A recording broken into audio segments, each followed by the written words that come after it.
programa, Marilu Cabanhas. Bom dia, Marilu.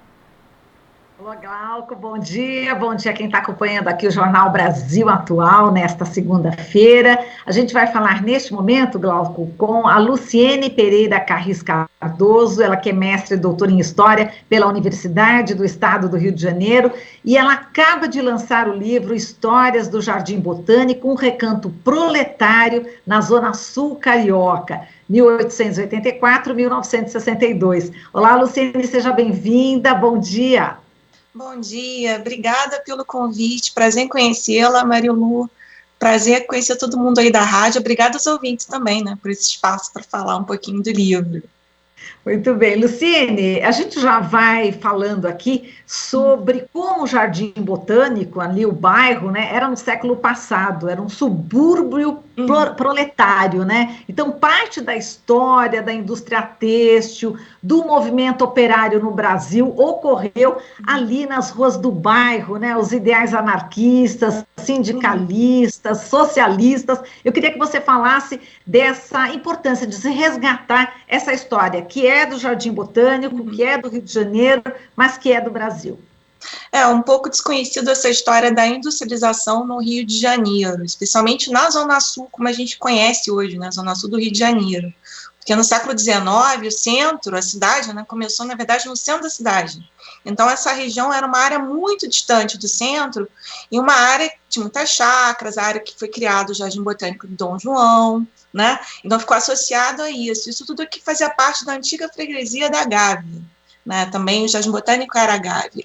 E aí eu fiz esse recorte de estudar as duas fábricas grandes que existiam aqui, que era a fábrica Corcovado e a fábrica Carioca, que depois foi adquirida pela América Fabril, que eu moro aqui na Rua Pacheco Leão, né, então tem toda essa questão da identidade do pertencimento com o bairro.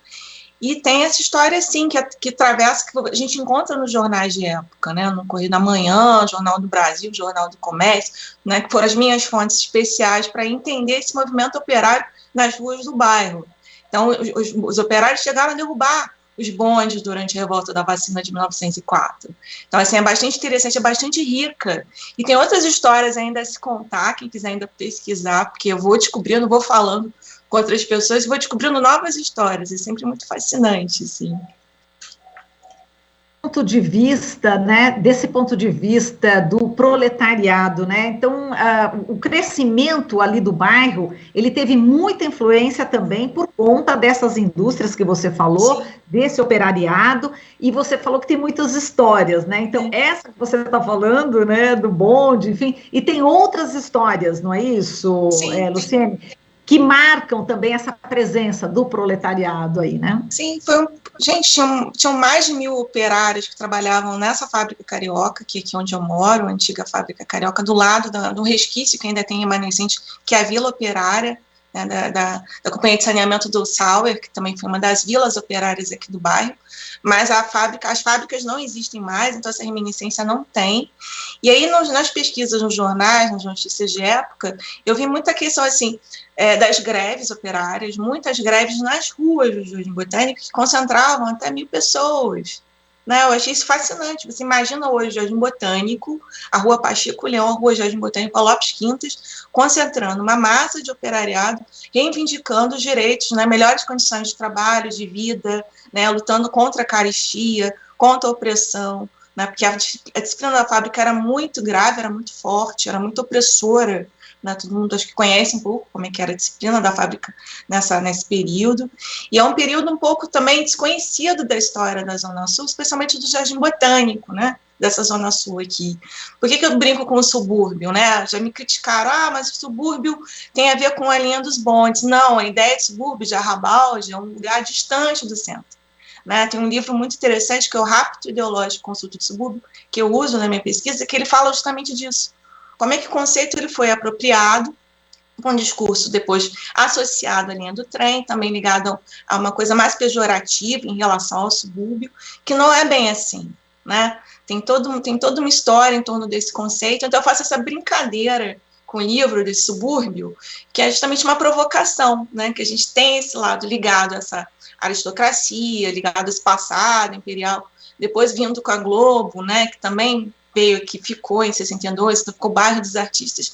E esse período, que é um período muito rico, das fábricas, né, do movimento operário, da imigração também, da imigração italiana, da imigração sem dúvida portuguesa, mas espanhola, até resquícios de uma imigração libanesa, né, que me falaram que tinha uma vila, ali moravam os turcos, não eram turcos, eram libaneses.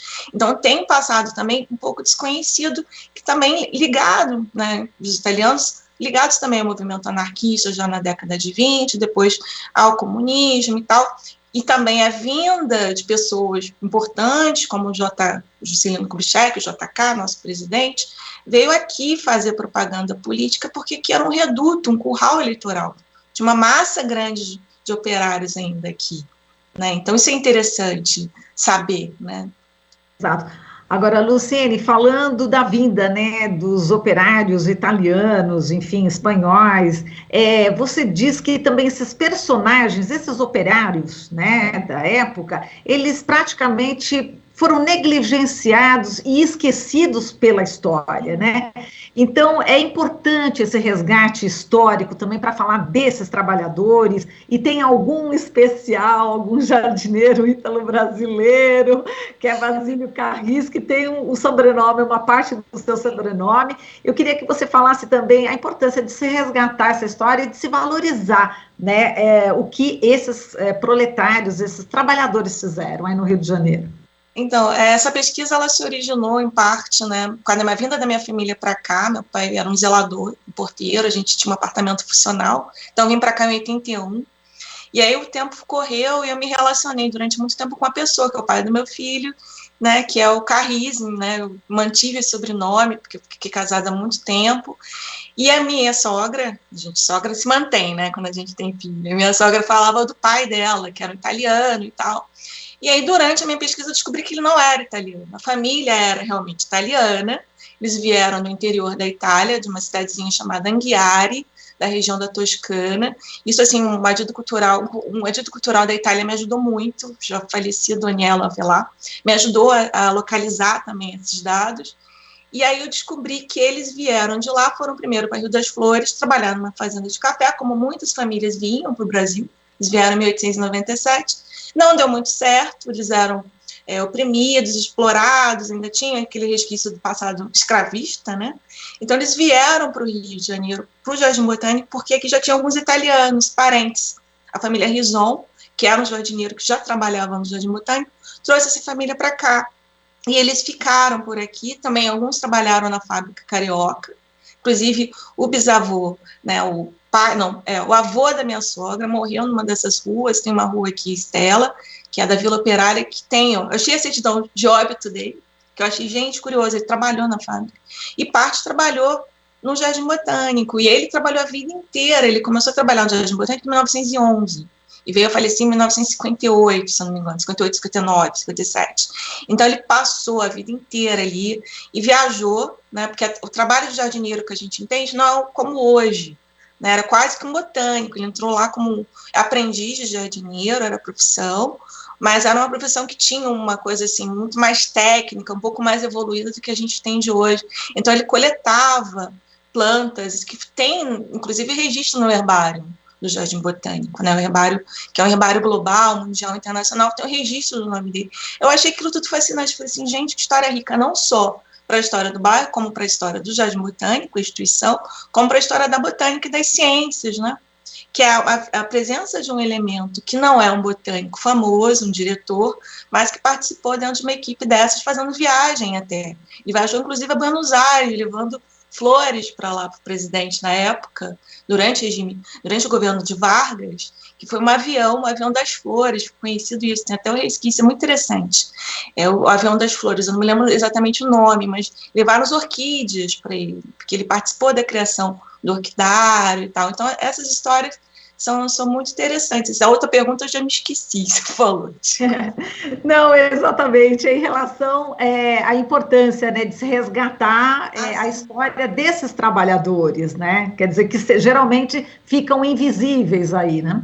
Tem uma outra figura também invisível, né, que eu descobri ao longo dessa pesquisa, que foi por acaso, foi uma apresentação que eu fiz, e estava lá uma figura que é o Carlos Monte, que é um pesquisador de história musical, foi da Portela, e aí ele falou, você esqueceu uma figura importante no bairro, Haroldo Lobo. Aí eu fiquei olhando, quem é Haroldo Lobo? A gente não associa, né? E então ele compôs Tristeza, Por Favor, Não Vai Embora, ele compôs Alalaiô, todas as músicas, marchinhas de carnaval, o Haroldo Lobo compôs 600 músicas. Entendeu? Então não tem um busto, um nome de rua, não tem uma homenagem a ele aqui. Né? E ele idealizou o carnaval. Tinha um bloco da Bicharada, que era o bloco também dos operários. Ele começou a trabalhar na fábrica carioca com a família, onde ele aprendeu, né, a tocar, a cantar, e virou um grande artista. Né? Então, daí a importância de a gente resgatar, não gosto muito dessa expressão, mas, né, tentar resgatar essas histórias desses personagens que são personagens comuns, né? São pessoas comuns, mas que têm uma história importante. Nós somos sujeitos da história, você, eu, todo mundo que está aqui, somos sujeitos da história, somos a contribuição da humanidade, né? Nossa sociedade. E, Luciene, em relação também, falando em cultura, arte, né, da importância delas, você faz aí uma relação, a passagem, né, de algumas pessoas ilustres, né, do campo das artes, da música, você faz essa conexão aí com o bairro, né, com o Jardim Botânico, seja com o Horto, com o próprio Jardim Botânico em si, enfim, você cita o Machado de Assis, você cita Tom Jobim. Bom, falando de ilustres, até o ex-presidente dos Estados Unidos, né, o Theodore Roosevelt, você falou já do Getúlio Vargas, enfim, eu queria que você falasse sobre essa, como você colocou também a literatura, as artes, né, nesse livro. Então, tem umas figuras, assim, muito interessantes do bairro, o próprio Vinícius de Moraes, morou quando era criança na Rua Lopes Quintas, que é uma rua muito conhecida aqui da Rua Jardim Botânico, numa vila, e ele tem um poema, eu não me lembro exatamente o nome, mas ele fala que a minha rua é muito triste, e aí ele vai descrevendo a rua, em um determinado momento ele fala de avenida, e aí eu fui buscar o que significava avenida, né? Avenida é um tipo de habitação proletária, uma habitação popular, coletiva. E ele vai descrevendo isso. Eu jamais imaginei que o Vinícius de Moraes, criança, teria morado aqui. E um outro morador ilustre, que amava o bairro, que tem histórias muito interessantes, é o Tom Jobim. Né? O Tom Jobim, inclusive, é, né, conhecido, reconhecido como amante. Ele ia todo dia ao Jardim Botânico, passear, a instituição, né, o parque. Ele caminhava. Né? A própria Cecília tem lá também, ela morou aqui, tem um poema dela muito interessante que ela narra uma personagem que morou aqui, eu fico pensando, acho que foi ela que morou, porque ela tem uma cadeira ali dentro do Jardim Botânico com o nome dela, Cira Meireles. E outras figuras assim, ilustres, o próprio Garrincha, Elza Soares, moraram aqui, né? Tiveram uma passagem aqui interessante. E o Garrincha nadava na lagoa, né? O Rui Castro, ele fala numa passagem que o Garrincha nadava. Fica pensando assim, como assim alguém nada na Lagoa Rodrigo de Freitas, gente? Um lugar, né, insalubre hoje, né? Mas assim, sei lá, na década de 50 não devia ser tão salubre, apesar de que as próprias fábricas jogavam, despejavam coisas ali. No final do século XIX já denunciavam a mortandade de peixes, né, que a gente vê na lagoa. Não é uma coisa atual, né, é uma coisa assim antiga, né, e já falavam desse período dessa insalubridade da lagoa. Eu fico imaginando uma pessoa mergulhando na lagoa, mas outras pessoas falavam para mim, de mais antigas, que nadavam, chegaram a nadar na lagoa, então era possível, né, ter até recentemente, sei lá, 50 anos atrás, poder mergulhar na Lagoa Rodrigo de Freitas, que é fascinante, né, fico pensando assim, meu Deus, e enfim, são tantas histórias, assim, contar em um período tão curto de tempo. É verdade. Não, a gente não quer revelar todas as histórias, eu li seu livro, mas você citou, enfim, o Tom Jobim, né, enfim, dessa ligação que ele ia todo dia no Jardim Botânico, escreveu o livro, né, Meu Querido Jardim Botânico, inclusive, né, e a história do Garrincha e da Elza Soares também tem uma passagem, eu acho que seria interessante que você contasse. Eles sofreram um ataque, não é isso, na casa deles, né? Tem uma passagem, né, no próprio livro do Ricardo, numa entrevista da Elza, que está disponível na internet, que ela fala de um ataque, acho que na Lagoa Rodrigo de Freitas, né, não ficou muito claro o que foi aquele ataque, se era um ataque político, né, tanto que acho que depois eles saíram daqui, ela teve teve um alto exílio fora do Brasil depois desse episódio, mas eles vieram morar, e quando ele começou a perder também, né, algumas pessoas aqui de cima contam que foram lá reclamar dela, que a culpa era dela, né, ela ficou meio que culpada, coitada, né, da queda do Garrincha, mas as coisas não são bem assim, a gente sabe, né, mas assim, tem essa passagem também desse atentado, que foi um atentado, ela coloca como um atentado, que não ficou muito bem esclarecido, assim. Ele também está no livro do Ricastro, né, na biografia dele, Estrela Solitária, que é fascinante também, né, para quem não conhece, o livro dele é maravilhoso. Sem dúvida. E, Luciene, vamos falar agora dessa questão de ameaça de remoções, né? Quer dizer, o Jardim Botânico ali também, ele tem um histórico de deslocamentos, né? Quer dizer, de remoções, deslocamentos pela cidade do Rio de Janeiro, e a gente já fez, inclusive, entrevistas, né, com o pessoal aí do Horto também, do Jardim Botânico, onde pessoas estão sendo ameaçadas de despejo ainda hoje, né? Quer dizer, continua esse risco de remoção ainda de pessoas, de tentar tirar as pessoas que são mais antigas aí do bairro, não é isso? Essa expulsão existe ainda, né? Sim, sim, essa história da remoção do Rio de Janeiro é uma coisa muito interessante, porque é uma história do Rio de Janeiro, né, de exclusão. Né? Tivemos, em torno da Lagoa de Feita, várias favelas, a maior delas a comunidade, a favela da Praia do Pinto, e depois também a Zona Sul, como não era uma área interessante, especialmente aqui, isso a minha sogra fala claramente, que não tinha luz, não tinha água, não tinha nada, ela já é uma senhora de quase 80 anos, e ela fala isso claramente.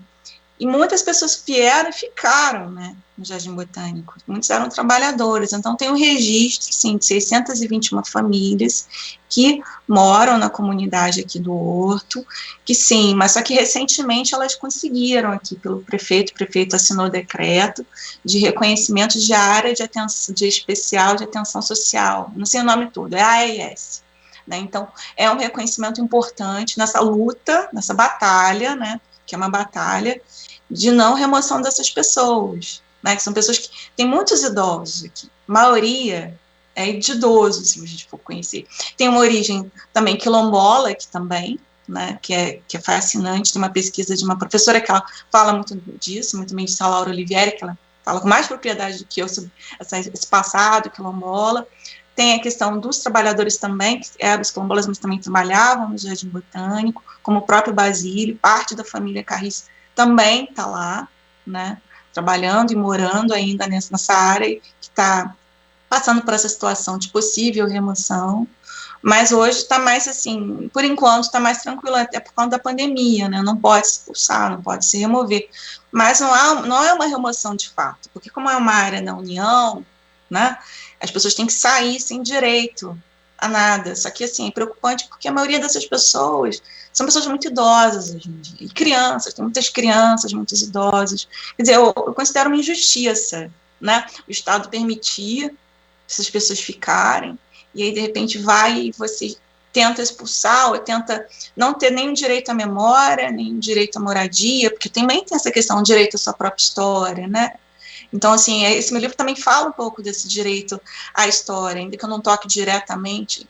essencialmente, né, focalize essa história, eu falo, porque faz parte da história do bairro, a história dessa comunidade que está aqui há séculos, né, uma comunidade centenária, mas também tem uma origem quilombola que antecede isso, né, então é uma história interessante dentro da Zona Sul do Rio de Janeiro. Acho que merece ser reconhecido, e a gente merece ocupar nosso espaço e reconhecer a história da cidade, dá para falar um pouco melhor, né? Porque as pessoas falam, até aquela ideia da ilusão da verdade, né? Uma mentira que você tanto fala e acaba se tornando uma verdade, né? Dentro da psicologia, né? Interessante também. Então, também eu tento trazer à tona essa ideia, essas histórias, assim, para as pessoas conhecerem, pesquisarem mais e conhecerem o Horto, conhecerem mais o Jardim Botânico. Agora, Luciene, a gente tem um minutinho final aqui e eu não podia deixar de citar um personagem que eu achei incrível, que é o Paulo Roberto da Silva, o paulista, né? Parece que ele foi campeão de boxe, mas essa história, esse personagem fala muito sobre o que é o Brasil, né? É um pouco uma síntese, né? Eu queria que você falasse dessa história desse Paulo Roberto da Silva, um paulista. Então, eu descobri a história dele por acaso, né? Foi muito por acaso, através dos moradores daqui, do dono da padaria Século XX, o senhor Armando Assunção. Ele que me mostrou as fotos desse paulista, eu sabia da história. Ele é uma figura que veio para trabalhar no desmonte da fábrica aqui, né, que era uma fábrica e virou um condomínio de casas. E do lado tem uma vila operária. Então, né, quando veio esse desmonte, ele ajudou a desmontar e tal, e foram construindo as casas. E ele tinha um buraco ali, numa parede, né, que é muito interessante, e ele morava numa tipo uma gruta aqui dentro. E alguns moradores adotaram ele como morador, tentaram depois expulsá-lo daqui, mas ele era muito querido e veio a falecer aqui dentro desse condomínio de casas. E ele morreu assim como indigente, porque ninguém sabia exatamente a origem dele. Ele dizia que era lutador de boxe, ele dizia que era isso, ele dizia que era aquilo, mas era uma pessoa assim, pelo que depoimento dos outros, as pessoas que eu conversei, várias pessoas, era uma pessoa muito querida, extremamente fiel, leal, que ajudava inclusive a cuidar das crianças aqui, né? Tem muitas pessoas hoje que têm 50, 60 anos, eu conheci, ele tomava conta de mim, não deixava eu sair, falava para minha mãe que eu estava fazendo, então é fascinante. E ele veio, né, de São Paulo para cá, e o apelido dele ficou como Paulista. Eu termino o livro falando exatamente da história desse personagem, como tantos outros esquecidos, né, e que ficaram aqui. Ele foi ficando e não foi expulso. Exato, e morando dentro do buraco numa parede. Não, é impressionante essa história, Luciene. E com essa história, a gente encerra a nossa entrevista aqui sobre o seu livro, Histórias do Jardim Botânico, um recanto proletário na Zona Sul Carioca. E eu te agradeço muito a participação e parabéns pela publicação, viu? Pelo seu livro. Um forte abraço. Obrigada pela oportunidade de falar e bom dia a todos da rádio, todos os ouvintes que estão aqui me assistindo, eu espero que gostem do livro. Muito obrigada. Obrigada, eu que agradeço. Falamos aqui com a Luciene Pereira Carris Cardoso, mestre e doutora em História pela Universidade do Estado do Rio de Janeiro, que acaba de publicar o livro Histórias do Jardim Botânico, um recanto proletário na Zona Sul Carioca. Você está ouvindo Jornal Brasil Atual. As notícias que os outros não dão.